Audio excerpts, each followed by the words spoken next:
Hello everybody, son Adelaja here. Today I'm going to be talking about collaborators in corruption. Of course, in my dear beloved country, Nigeria. Now, what are we talking about here? I've been talking about the electoral process in Nigeria that brings corruption. I spoke about godfatherism, but I must not shy away, and I should admit that a lot of times, without ordinary people, corruption will never thrive in any country. So our people, we ourselves, are the collaborators in corruption. So, but Nigerians are used to pointing accusing fingers at their leaders and at the politicians as if they are the only ones who are corrupt. But the corruption of politicians won't have been possible without the corruption of the people. It is because the people are corrupt, that's why the people are giving place to corrupt politicians. That's why we're giving rise to corrupt politicians. So the collaborators that I'm talking about are the people themselves, the voters, the people who are participating in the electoral process, the party members, the party leadership, the ordinary voters in the street, the electorates, just the kings, the interest groups, the youth leaders, the people, the market women, the people who have influence over people who are taking gifts or money to encourage their people to go and vote or something like that, but they are taking something for it, not for the sake of good governance, but who are encouraging corruption. They are all collaborators of corruption. Because in Nigeria, the process goes like this. Let's even say you have won your party nomination, because before you could win your party nomination, I already spoke about that, you need to go through a whole process of corruption. You have to go and agree with the godfathers, you have to go and talk to the elders, you have to go and let somebody introduce you to somebody, so all that also is corruption, right? Because you are giving them something or promising them something, but not something for the good of the people, but something for their own pocket, and that's where corruption is. But even after you have already taken the nomination of your party, then you need to still win election. And to still win election, then that means you are beginning a new process of troubles. It's just the beginning of sorrow for you. Because sometimes winning your party's nomination is just the easiest part of the race. Now you have been elected, from your party, then you have to contest with other political parties right now, because you are vying for the same position. And maybe it's not just one political party, but maybe there are so many other political parties that are competing with you for the same place. So now, the problem now is not just about corruption alone. You also encounter problem of threat to your life, because sometimes your opponents, the other political party people, they are ready to do and undo. They are even ready to kill you so that you will not be a competitor for them. So they just want to remove you. And sometimes even people from your own party that you have defeated to win, to come to where you are, if they know that you are not going to keep on bribing them or you are not going to settle them, they are also ready to collaborate with other people and remove you. So from the time you win your nomination, it will be totally unsafe for you in Nigeria. And we say we're having an electoral process. No, because if you win nomination and now it's even unsafe for you to go out in the street and walk and talk to people, or to walk at night. Even to sleep in your own house at night, it becomes a problem. You have to be under a careful, protective watch of armed men all the time to watch over you, because anybody could want to remove you because you are now becoming a political influencer. So once you have gotten the nomination, now you have to watch the food you eat, you have to watch the drink you drink, you have to make sure that you don't eat from a foreign. This is what is happening in Nigeria, that people you don't know don't feed you, and that only people, your trusted aid will give you food and drink from them. Some people have not gone to Nigeria yet, because it's not just in politics. In every area of life, you have to watch for yourself.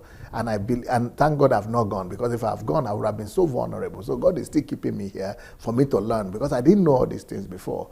There is one brother, Fagbenro, who spoke on my program and opened my eyes to this thing before I began to study it. And when I studied it, and I discovered that, wow, it's even worse than I thought. And this is how our people have become.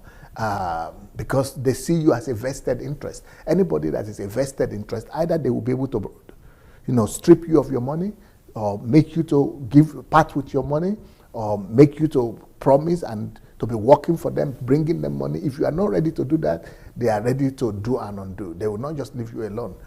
So you have to watch for yourself. Your life comes to danger. So, but let's now say you even win the election. Let's say you even won the the oppositions, and you won the election.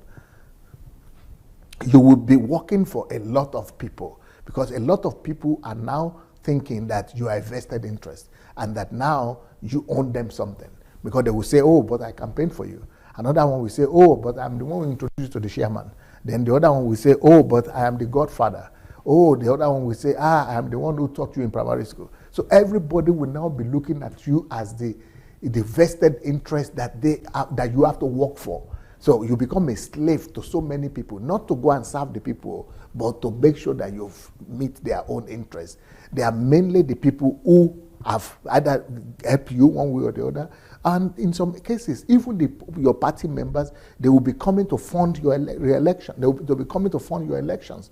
The reason why they want to fund your election is because they are looking at it as an investment. So all these people are collaborators in corruption. All these people, because they will be bringing money, because you yourself, you will need money. Your money will not be enough. Your money might not be enough because you cannot bribe everybody. So they will be going to speak on your behalf, to introduce you, to even use their own money to bribe somebody, to bribe other people, and they will be letting you know that they have spent this amount of money, so that when you get to office, you are obliged to settle them. Then you have to settle them much more. So the budget that is supposed to be going to develop the country is now going to take care of the people that have been investing in you, that have been bringing money, that have been seeing themselves as part of your campaign. They believe that they are the ones responsible for your victory, and since they are the ones responsible for your victory, now you have to make sure that you return everything in abundance. Then, apart from that, now that you want to win the election, you have to go and be going from, let's even say before you win the election, you have to be going from one village to the other. You have to travel through the nook and cranny of your communities. And wherever you go to, you are promising them this. Or even before you even promise them, first of all, they will not even receive you if you are not coming with something.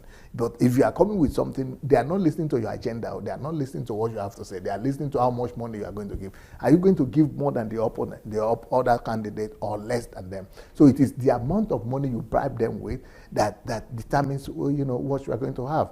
You have to bribe the kings. You have to bribe the youth leaders. You have to bribe the market women. You have to bribe the community leaders. You have to bribe the church leaders. You have to bribe the pastors. You have to bribe the priests. You have to bribe the Muslims, imams. You cannot go to those places alone. And those who will vote for you are expecting you to come to them with bags of money. They expect that it will be the last time, because they know that politicians will not come back to them. So they want to get something from you today, because they know that once you are elected, that you will not come back again. You will not come back to them. So they want to suck you dry. They want to get maximum from you already now. Yeah, and then you will be bribing. The people will be saying, oh, our king, you are our son. So you will be bribing kings left, right, and center, and you have so many kings in your community, in your state. You'll be bribing chiefs. You'll be bribing community leaders. You'll be bribing youth leaders. You'll be bribing market women. You'll be bribing people left, right, and center.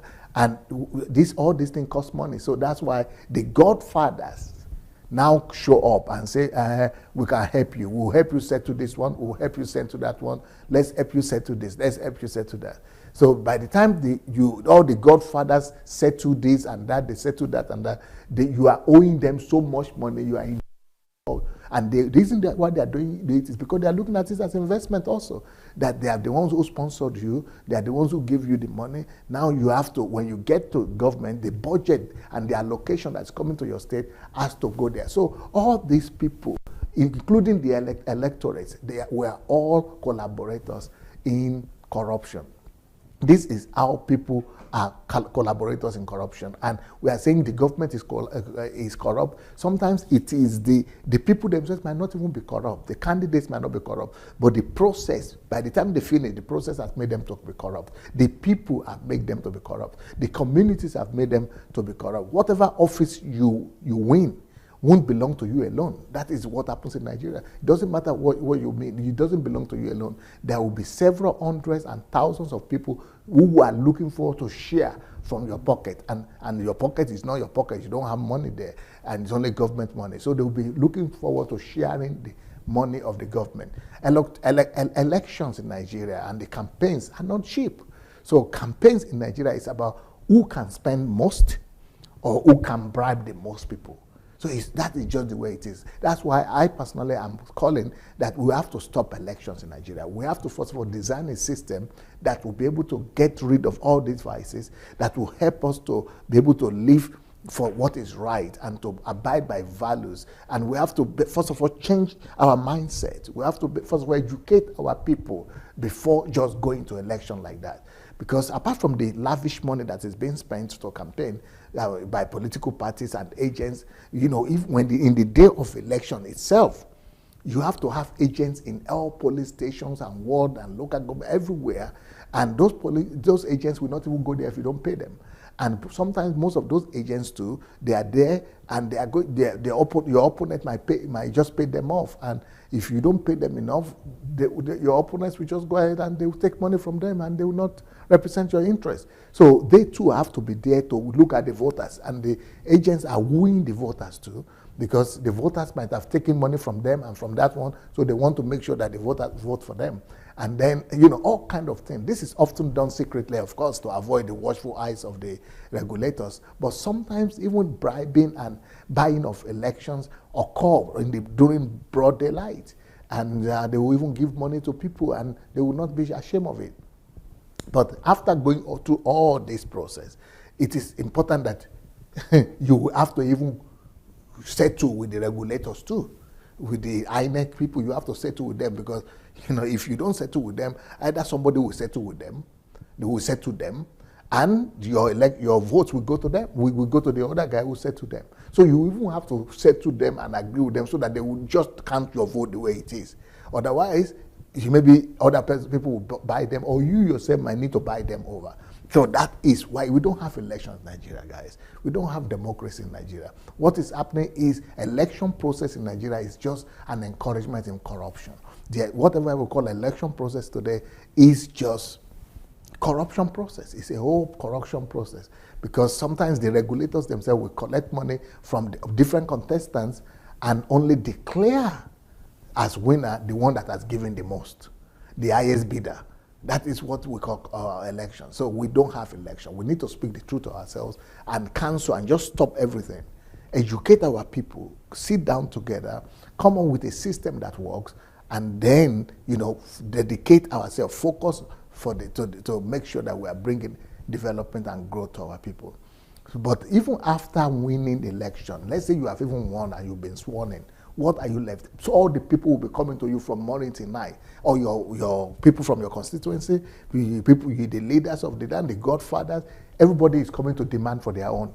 So government homes, government houses is full of people lying down or waiting and in the quick queue, not to bring developmental projects, but to come and demand for whatever they have spent to make sure that you are there. So you think you are the governor or you are the senator or you are something. No, you discover that you are the slave that is a slave to all these people, because they will press to recover the money that they have lost during election campaign as soon as possible. And that's why the budget is not going for development, but it's going to all these places.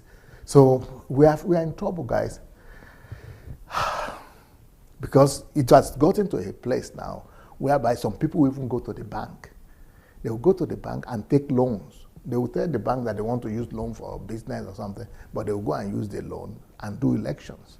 And of course, when you win the election, then you have to use the government money and allocation for development to pay back the bank for the loans. So this is the kind of crisis we're having, guys. And we are all collaborators in this evil. And that's why we must have a national conference. Our problem is not with restructuring. No, no, no. Our problem is deeper than restructuring. Everything is corrupt.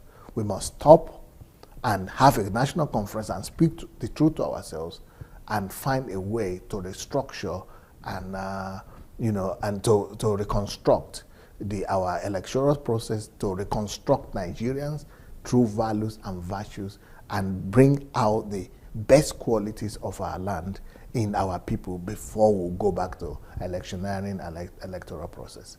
Well, I have a book on that, and I'm writing it now. It's going to be published maybe this year or next year. But, you have to do something. And, yeah, that's what I have to say today. For the love of God, church and nation. Peace.